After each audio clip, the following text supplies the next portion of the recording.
رمضان میں آتی نماز تراویح، سنو کیا سکھاتی نماز تراویح، سنو کیا سکھاتی نماز تراویح۔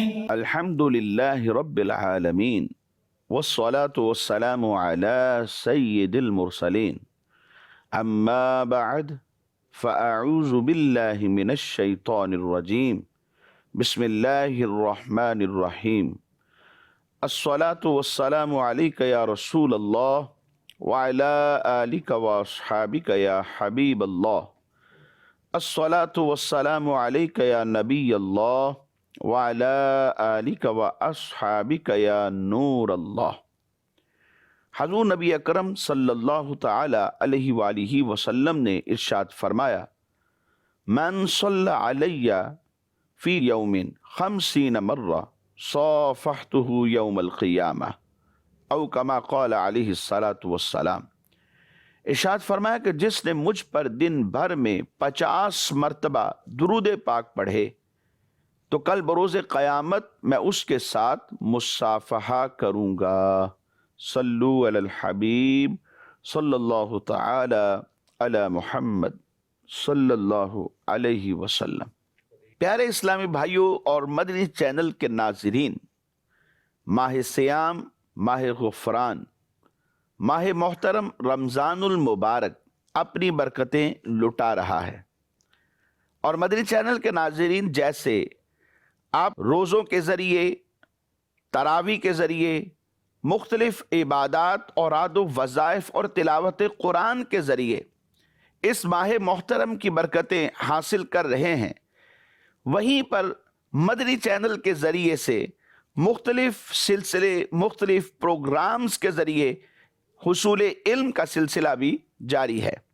یوں ہی اسی آپ کے مدنی چینل پر پروگرام درس تراویح میں قرآن مجید فرقان حمید کے سپاروں کا مختصر خاکہ بیان کیا جاتا ہے۔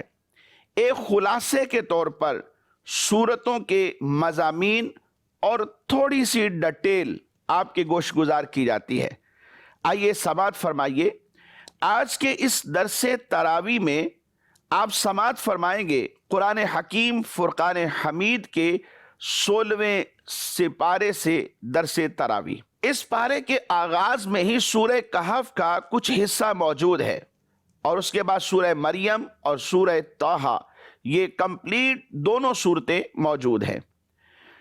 سورہ کہف، اس میں 12 رکوع ہیں اور 111 آیات بینات ہیں۔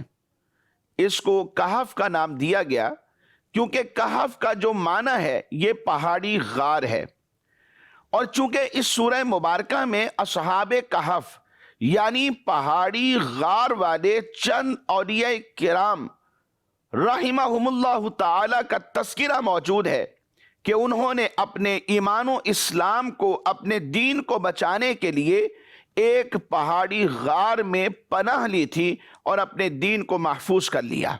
اسی مناسبت سے اس سورہ مبارکہ کا نام کہف رکھا گیا۔ اس سورہ مبارکہ کو پڑھنے کے بہت فضائل احادیث مبارکہ میں موجود ہیں۔ یہ سورہ مبارکہ پڑھنے سے گھر میں سکون اور اطمینان نازل ہوتا ہے اور برکتیں ہی برکتیں ہو جاتی ہیں۔ آئیے ایک حدیث مبارک آپ کی گوش گزار کرتا ہوں۔ حضرت براء بن عازب رضی اللہ تعالی عنہ فرماتے ہیں کہ ایک مرتبہ ایک صحابی رضی اللہ تعالی عنہ نے اپنے گھر میں سورہ کہف پڑھی۔ ان کے گھر میں ایک جانور تھا، وہ بھدکنا شروع ہو گیا، یعنی یوں کہہ لیں کہ جھومنے لگا، حرکت میں آ گیا۔ انہوں نے سلامتی کی دعا کی، اور پھر اس کے بعد غور سے جب دیکھا کہ معاملہ ہے کیا، تو انہیں پتا چلا کہ ان کے سر پر ایک بادل ہے، اور وہ بادل انہیں نظر آ گیا۔ اس بادل نے انہیں ڈھانپ رکھا ہے، ان کے اوپر سایہ کر رکھا ہے۔ ان صحابی رضی اللہ تعالی عنہ نے سرکار دو عالم صلی اللہ تعالی علیہ وآلہ وسلم کی بارگاہ میں حاضر ہو کر یہ واقعہ حضور کے گوش گزار کر دیا۔ نبی اکرم صلی اللہ علیہ وسلم ارشاد فرمانے لگے، اے فلاں، قرآن مجید کی تلاوت کرتے رہا کرو۔ وہ بادل سکینہ تھا جو قرآن مجید کی وجہ سے نازل ہوا تھا۔ مدنی چینل کے ناظرین، برکتوں کی کس کو ضرورت نہیں؟ کون چاہتا ہے کہ اطمینان نہ ملے؟ کون چاہتا ہے کہ میرا دل سکون میں نہ آئے؟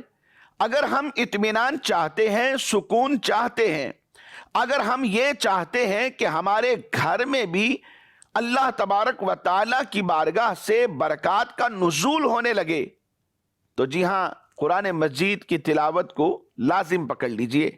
سورہ کہف پڑھیے اور قرآن مجید فرقان حمید کی دیگر سورتوں کی تلاوت اپنے گھر میں کیجئے، تاکہ ہمیں بھی دلی سکون اور اطمینان حاصل ہو جائے اور ہمارا گھر بھی ایسا گھر بن جائے کہ جہاں اللہ تبارک و تعالیٰ کی رحمتیں اور برکتیں چھما چھم برسا کرتی ہیں۔ اس سورہ مبارکہ میں مختلف واقعات کو بیان کیا گیا ہے۔ بطور خاص اصحاب کہف کا واقعہ موجود ہے۔ اصحاب کہف کے واقعہ سے جو ہمیں درس ملتا ہے، صرف وہی میں آپ کے سامنے عرض کر دیتا ہوں۔ اس واقعہ سے ان لوگوں کی ایک بہترین مثال ہمارے سامنے آ جاتی ہے جو اپنے دین اور عقیدے کی حفاظت کے لیے اپنا وطن، اپنے عزیز و اقارب، اپنے رشتہ دار، اپنے دوست احباب، اپنے مال و اسباب تمام کے تمام چھوڑ دیتے ہیں۔ کیونکہ اصحاب کہف چند نوجوان یہ مسلمان تھے جو کہ ایک بت پرست بادشاہ سے اپنے دین کی حفاظت کی خاطر سب کچھ چھوڑ کر ایک غار میں پناہ گزین ہو گئے تھے۔ انہوں نے اپنے دین کو بچا لیا، انہوں نے اپنے ایمان کو جو اللہ تبارک و تعالیٰ کی رحمت سے انہیں ملا تھا اسے محفوظ کر لیا۔ اس پارہ میں اللہ تبارک و تعالیٰ نے حضرت موسیٰ علیہ نبینا وعلیہ السلام اور حضرت خضر علیہ نبینا وعلیہ السلام کا ایک واقعہ بھی ذکر فرمایا۔ آئیے سماعت فرمائیے۔ ایک روایت ہے کہ جب فرعون اپنے لشکر کے ساتھ دریائے نیل کے اندر یہ غرق ہو گیا اور حضرت موسیٰ علیہ نبینا وعلیہ السلام کو بنی اسرائیل کے ساتھ مصر میں جب دوبارہ قرار نصیب ہوا، تو ایک دن حضرت موسیٰ علیہ نبینا وعلیہ السلام بنی اسرائیل کے ایک جماعت کے اندر تشریف فرما تھے اور آپ نے انتہائی شاندار وعظ فرمایا، تقریر کی۔ اس کے بعد کسی نے آپ سے ایک سوال کیا، کہنے لگا کیا آپ سے کوئی بڑا عالم موجود ہے؟ تو حضرت موسیٰ علیہ نبینا وعلیہ السلام نے فرمایا کہ نہیں۔ تو اللہ تبارک و تعالیٰ نے اپنے کلیم حضرت موسیٰ علیہ نبینا وعلیہ السلام کی طرف وحی فرمائی اور ارشاد فرمایا کہ اے موسیٰ علیہ السلام، تم سے بڑے عالم حضرت خضر علیہ السلام ہیں۔ حضرت خضر علیہ السلام کی جو کنیت ہے ابو العباس ہے، یہ اللہ کے نبی ہیں۔ ان کا نام اصل بلیہ ہے اور ان کے والد کا نام ہے ملکان۔ بلیہ اصل میں سریانی زبان کا لفظ ہے، عربی میں اس کا ترجمہ احمد بنتا ہے۔ خضر ان کا لقب ہے اور اس لفظ کو 3 طرح علماء نے فرمایا کہ پڑھ سکتے ہیں، خضر، خضر اور خضر۔ اصل میں یہ جہاں بھی بیٹھ جاتے تو آپ کی برکت سے وہاں پر ہری ہری گھاس اگ جاتی تھی، اس لیے لوگ ان کو خضر کہنے لگے۔ بعض عارفین نے یہ فرمایا ہے جو مسلمان ان کا اور ان کے والد کا نام اور ان کی کنیت کو یاد رکھے تو انشاءاللہ اس کا خاتمہ ایمان پر ہوگا۔ ابو العباس بلیہ بن ملکان، آپ بھی یاد رکھیے تاکہ اللہ تبارک و تعالی اس کی برکت سے ہمارا خاتمہ بھی ایمان پر فرمائے۔ بہرحال حضرت موسیٰ علیہ السلام نے اللہ تبارک و تعالی سے دریافت کیا کہ حضرت خضر سے ملنے کی کیا صورت ہو سکتی ہے۔ اللہ تبارک و تعالی نے ایک مچھلی کو ان کی ملاقات کی علامت قرار دے دیا اور فرما دیا کہ جہاں پر یہ مچھلی آپ سے گم ہو جائے تو سمجھ لیں اسی مقام پر آپ کی ان سے ملاقات ہو جائے گی۔ اس کے بعد حضرت موسیٰ علیہ السلام اپنے خادم اور اپنے شاگرد خاص حضرت یوشع بن نون علیہ السلام کو اپنے ساتھ لے کر مجمع البحرین کے سفر کے لیے نکل پڑے۔ حضرت موسیٰ علیہ السلام چلتے چلتے جب بہت دور چلے گئے تو ایک جگہ پر آپ آرام فرمانے کے لیے ٹھہر گئے۔ اسی جگہ پر وہ مچھلی کے جسے حضرت خضر علیہ السلام کی ملاقات کے لیے علامت قرار دیا گیا تھا، وہ تڑپ کر اس ٹوکرے سے کہ جس میں رکھی گئی تھی وہ باہر نکلی اور سمندر میں کود گئی، اور جس جگہ پانی میں ڈوبی وہاں پانی میں ایک سوراخ بن گیا۔ حضرت موسیٰ علیہ نبینا علیہ السلام جب نیند سے بیدار ہوئے تو آپ نے سفر کا ارادہ فرمایا اور دونوں حضرات چلنے لگے۔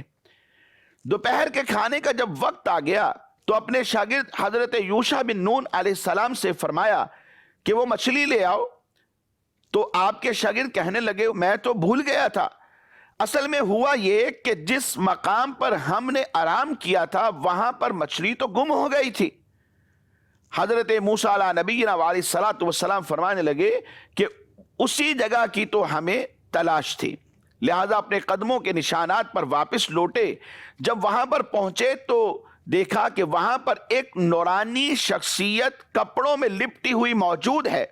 وہ حضرت خضر علیہ نبینا علیہ السلام تھے اور آپ کی وہاں پر ان سے ملاقات ہو گئی۔ وہاں پر کچھ گفتگو کے بعد حضرت موسیٰ علیہ نبینا علیہ السلام نے فرمایا کہ اے خضر، کیا آپ مجھے اجازت دیتے ہیں کہ میں آپ کے پیچھے پیچھے چلوں تاکہ اللہ تبارک و تعالی نے آپ کو جو علوم دیے ہیں آپ کچھ وہ مجھے بھی تعلیم فرما سکیں؟ تو حضرت خضر علیہ نبینا علیہ السلام نے کہا کہ آپ میرے ساتھ صبر نہ کر سکیں گے۔ حضرت موسیٰ علیہ السلام نے فرمایا کہ میں انشاءاللہ صبر کروں گا اور کبھی بھی کوئی نافرمانی نہیں کروں گا۔ حضرت خضر علیہ السلام نے کہا کہ پھر شرط یہ ہے کہ آپ مجھ سے کسی بات کے متعلق سوال نہیں کریں گے یہاں تک کہ میں آپ کو خود نہ بتا دوں۔ غرض اسی عہد کے ساتھ ان دونوں حضرات کو حضرت خضر علیہ السلام نے اپنے ساتھ لے لیا اور اپنے ساتھ لے کر سمندر کے کنارے کنارے چلنے لگے، یہاں تک کہ ایک کشتی پر نظر پڑی اور کشتی والوں نے ان تینوں صاحبان کو کشتی میں سوار کر لیا، کشتی کا کرایہ بھی نہیں مانگا۔ جب یہ لوگ کشتی میں بیٹھ گئے تو حضرت خضر علیہ السلام نے اپنے جھولے میں سے ایک کلہاڑی نکالی اور کشتی کا ایک تختہ اکھاڑ دیا، یعنی اسے پھاڑ دیا اور سمندر میں پھینک دیا۔ یہ منظر دیکھ کر حضرت موسیٰ علیہ السلام برداشت نہ کر سکے اور حضرت خضر علیہ السلام سے یہ سوال کر بیٹھے اخرقتها لتغرق اہلها لقد جئت شیئا امرا، کیا تم نے اسے اس لیے چیرا کہ اس کے سواروں کو ڈبو دوں؟ بے شک تم نے ایک بری بات کی ہے۔ حضرت خضر علیہ السلام نے کہا کہ کیا میں نے آپ سے کہنا دیا تھا کہ آپ صبر نہ کر سکیں گے؟ حضرت موسیٰ علیہ السلام نے معذرت چاہی اور فرمایا کہ میں سوال نہ کرنا یہ بھول گیا تھا، اس لیے میں سوال کر بیٹھا، لہٰذا آپ میری بھول پر گرفت نہ کیجئے اور میرے کام میں مشکل نہ ڈالیے۔ پھر یہ دونوں حضرات کچھ دور آگے چلے تو حضرت خضر علیہ السلام نے ایک نابالغ بچے کو دیکھا جو اپنے باپ کا اکلوتا بچہ تھا، گلا دبا دیا، زمین میں پٹک دیا اور اسے قتل کر دیا۔ اس واقعے کے بعد حضرت موسیٰ علیہ السلام چپ نہ رہ سکے اور آپ ایک سخت لہجے میں کہنے لگے اقتلت نفسا زکیۃ بغیر نفس لقد جئت شیئا نکرا۔ موسیٰ علیہ السلام نے کہا کیا تم نے ایک ستھری جان بے کسی جان کے بدلے قتل کر دی؟ بے شک تم نے ایک بہت بری بات کی ہے۔ حضرت خضر علیہ السلام نے پھر یہی جواب دیا کہ میں آپ کو کہہ چکا ہوں کہ آپ میرے ساتھ ہرگز صبر نہ کر سکیں گے۔ موسیٰ علیہ السلام نے فرمایا کہ اچھا اب اگر اس کے بعد آپ سے کچھ پوچھوں تو آپ میرے ساتھ نہ رہیے گا۔ اس میں شک نہیں کہ میری طرف سے آپ کا عذر تو پورا ہو چکا ہے کہ پہلے بھی میں نے سوال کیا تھا اور آپ نے مجھے مہلت دی ہے، لیکن میں پھر گزارش کرتا ہوں کہ آپ مجھے مزید اپنے ساتھ چلنے دیجئے۔ آگے چلتے رہے، گاؤں آ گیا، اس بستی میں جب داخل ہوئے تو گاؤں والوں نے ان کی مہمان نوازی نہیں کی، کھانے کے لیے کچھ نہ دیا۔ حضرت خضر علیہ السلام نے ایک دیوار کو دیکھا جو گرنے والی تھی، اس میں اعظم پڑھ کر اس گرنے والی دیوار کو آپ نے سہارا دیا اور سیدھا کر دیا۔ حضرت موسیٰ علیہ السلام گاؤں والوں کی بد اخلاقی سے بیزار تو تھے ہی، آپ کو غصہ آ گیا، برداشت نہ کر سکے، فرمانے لگے لو شئت لاتخذت علیہ اجرا، تم چاہتے تو اس پر کچھ مزدوری لے لیتے۔ یہ سن کر حضرت خضر علیہ السلام نے کہہ دیا کہ اب میرے اور آپ کے درمیان جدائی کا وقت ہے، ھذا فراق بینی و بینک، اور جن چیزوں کو دیکھ کر آپ صبر نہ کر سکے تھے میں ان کا راز بھی آپ کو بتا دیتا ہوں۔ تو پھر سنیے، اور فرمایا کہ پہلا واقعہ جو پیش آیا وہ کشتی میں پیش آیا تھا، جس میں کشتی کا ایک تختہ حضرت خضر علی نبینا علیہ الصلوۃ والسلام نے اکھاڑ دیا اور سمندر میں پھینک دیا۔ فرمایا اصل میں یہ کشتی 10 مسکین بھائیوں کی تھی، جن میں 5 اپاہج اور 5 کام کرنے والے، اور ہمیں چھوڑ کر جب یہ واپس آتے تو راستے میں ایک ظالم و جابر بادشاہ تھا، جس شخص کے پاس اچھی اور نئی کشتی ہوتی ان سے چھین لیتا اور جس میں کوئی عیب ہوتا اس کو چھوڑ دیتا۔ جب یہ واپس آتے ان کی کشتی نئی تھی اور اچھی تھی، بغیر عیب کے تھی، وہ ان سے چھین لیتا، میں نے اس میں عیب پیدا کر دیا تاکہ ان کی کشتی ان کے پاس ہی موجود رہے اور رب کائنات اس کشتی سے انہیں کسب کرنے کی توفیق دیتا رہے۔ اور جو بچے کو قتل کرنے کا واقعہ تھا اس میں دراصل حقیقت یہ تھی کہ یہ بھی میں نے اللہ تبارک و تعالیٰ کے حکم سے ہی ایسا کیا۔ اس بچے کے ماں باپ مسلمان تھے اور ہمیں ڈر ہوا کہ وہ بڑا ہو کر انہیں بھی سرکشی اور کفر میں ڈال دے گا اور وہ لڑکے کی محبت میں دین سے پھر جائیں گے اور گمراہ ہو جائیں گے، اس لیے ہم نے چاہا کہ ان کا رب اس سے بہتر گناہوں اور نجاستوں سے پاک اور صاف ستھری اولاد عطا فرمائے۔ اس بات کے پیش نظر اسے قتل کر دیا گیا۔ اور تیسری بات فرمایا کہ بلا اجرت جو دیوار درست کی گئی، اس میں حقیقت یہ ہے، اللہ کریم قرآن میں فرماتا ہے وَأَمَّا الْجِدَارُ فَكَانَ لِغُلَامَيْنِ يَتِيمَيْنِ فِي الْمَدِينَةِ وَكَانَ تَحْتَهُ كَنْزٌ لَهُمَا وَكَانَ أَبُوهُمَا صَالِحًا فَأَرَادَ رَبُّكَ أَنْ يَبْلُغَا أَشُدَّهُمَا وَيَسْتَخْرِجَا كَنْزَهُمَا رَحْمَةً مِّن رَّبِّكَ وَمَا فَعَلْتُهُ عَنْ أَمْرِي ذَلِكَ تَأْوِيلُ مَا لَمْ تَسْطِع عَلَيْهِ صَبْرًا۔ حضرت خضر علیہ الصلوۃ والسلام نے اپنے تیسرے واقعے کی جو حکمت ہے وہ اس آیہ مبارکہ میں بیان فرمائی، اور فرمایا بہرحال جو دیوار کا تعلق ہے وہ شہر کے 2 یتیم لڑکوں کی تھی اور اس کے نیچے خزانہ تھا۔ اگر یہ دیوار گر جاتی خزانہ ظاہر ہو جاتا اور لوگ اس کو لے اڑتے، اور یہ 2 جو بچے تھے یہ محروم رہ جاتے۔ اللہ تبارک و تعالیٰ کو یہ بات پسند نہ آئی، اور یہ پسند نہ آنے کی وجہ یہ ہے کہ ان کا باپ نیک آدمی تھا، یعنی والدین کی نیکی اولاد کو پہنچ جاتی ہے، اور باپ کی نیکی کی وجہ سے اللہ تبارک و تعالیٰ نے مجھے حکم دیا، میں نے دیوار کو سیدھا کر دیا، اور دیوار کے سیدھا ہو جانے سے وہ خزانہ محفوظ ہو گیا۔ اب جب یہ بچے بڑے ہو جائیں گے اور اس قابل پہنچ جائیں گے کہ اپنے مال سے نفع حاصل کر سکیں تو تب اللہ تبارک و تعالیٰ یہ خزانہ ان کو عطا فرما دے گا۔ مدنی چینل کے ناظرین، مزید اس پارے میں ایک سورہ مبارکہ ہے جس کا نام ہے مریم، یہ مکہ مکرمہ میں نازل ہوئی۔ اس سورہ مبارکہ میں 6 رکوع ہیں اور 98 آیات بینات ہیں۔ اس سورہ مبارکہ میں اللہ تبارک و تعالیٰ نے حضرت مریم رضی اللہ تعالی عنہا کی عظمت کو بیان کیا اور آپ کے واقعات کا تذکرہ ہے۔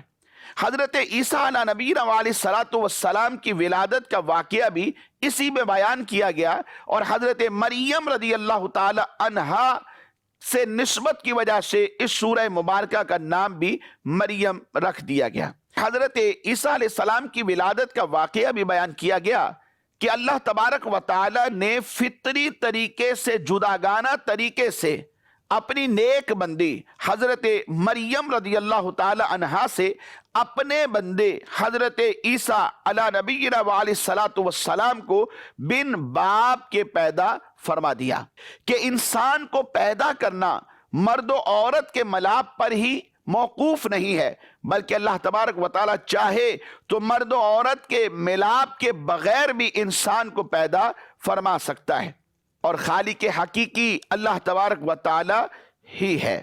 حضرت عیسیٰ علیہ السلام کی ولادت کے وقت حضرت مریم رضی اللہ تعالی عنہا کو دی جانے والی تسلی اور ان پر کیے جانے والے انعامات کا ذکر بھی اس سورہ مبارکہ میں موجود ہے۔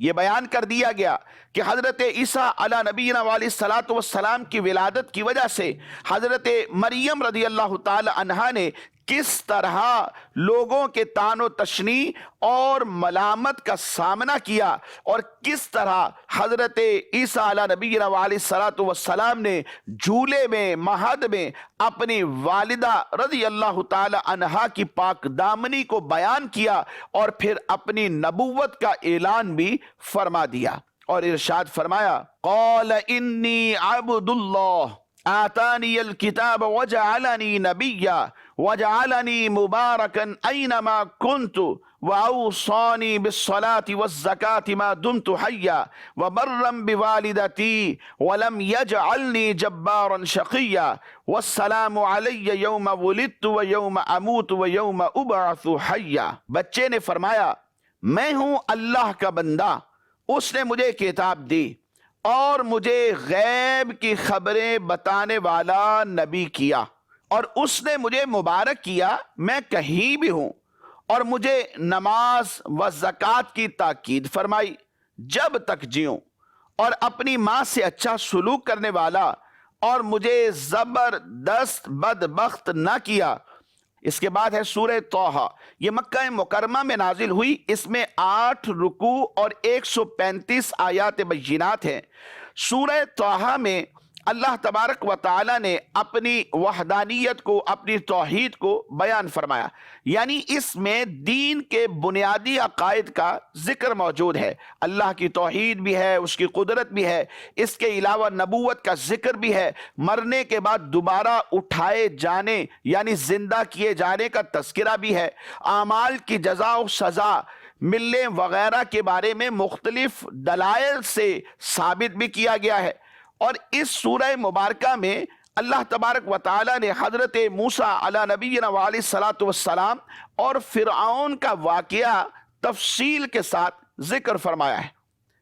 اور مدنی چینل کے ناظرین، اس سورہ مبارکہ میں اس کے علاوہ بھی اور بہت کچھ ہے، لیکن ہمارے آج کے سلسلے کا وقت اختتام کو پہنچ چکا ہے۔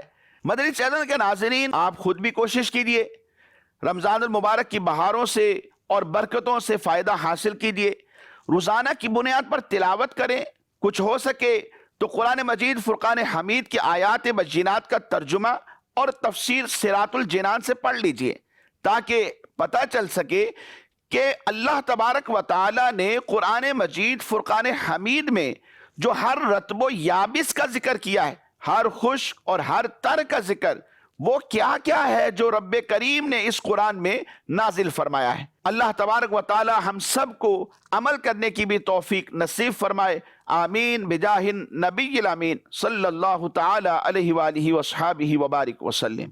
ہے رمضان میں آتی نماز تراویح، سنو کیا سکھاتی نماز تراویح، سنو کیا سکھاتی نماز تراویح۔